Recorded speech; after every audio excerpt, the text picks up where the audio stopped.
My garden is located in East Texas. At the beginning of February, it was largely still dormant. The weather was mild at the start of the month, but in the middle of the month, a hard freeze did occur. Yambu and Flamingo Pink are the two cultivars of strawberries that are currently growing.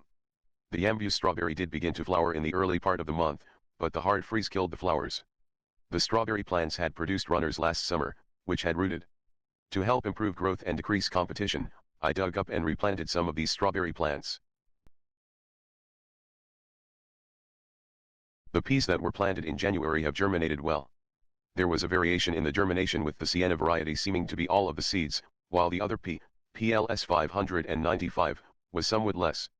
Before the predicted freeze, extra leaves were placed around the pea plants to protect them from the extreme cold temperatures.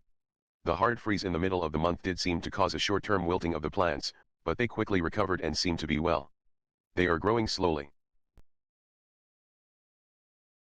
I transplanted Climax and Premier Rabbiti blueberry plants into larger containers. The soil in the new pot had been in place for several months. The soil was mixed with iron sulfate and coffee grounds, and more coffee grounds were added before transplanting these berries. The farthing blueberry did start to flower before the freeze. Added some fertilizer to it. After the freeze, the flowers looked dead. I transplanted the cabbage plants after the freeze. Dug down about 8 inches. Coffee grounds and fertilizer were added to the hole. The soil was dark, showing that it is high in organic matter. Some of the soil still had a red color from the iron oxides. After planting, newspaper and leaves were placed between the cabbage plants. The nectar bay peach tree was also transplanted. The tree had begun to form flower buds. Normally, I prefer the plant to be completely dormant when transplanting.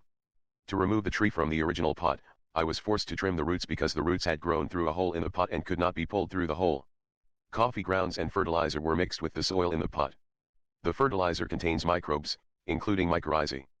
The mycorrhizae forms a symbiotic relationship with the roots, causing an increase in the root surface area, and this fungus also aids in phosphorus uptake in the plant. I continued to add cardboard and paper to the garden, which is then covered with leaves. This mulch helps prevent weeds from growing. 6 packets of pepper and tomato seeds were planted in a seed starting tray. At this point, germination has been poured to non-existent. The burgundy plum has begun to form flower buds. The burgundy plum is a Japanese plum. The Flavor Queen plumcot has flowers. A plumcot is a cross between a plum and an apricot. The burgundy plum is one of the plums recommended for cross-pollination of the Flavor Queen plumcot. This is pretty much all the activity that's going on in the garden this month. Most of the trees and bushes are still dormant. The only plants growing are the cabbage and peas, but at a very slow rate.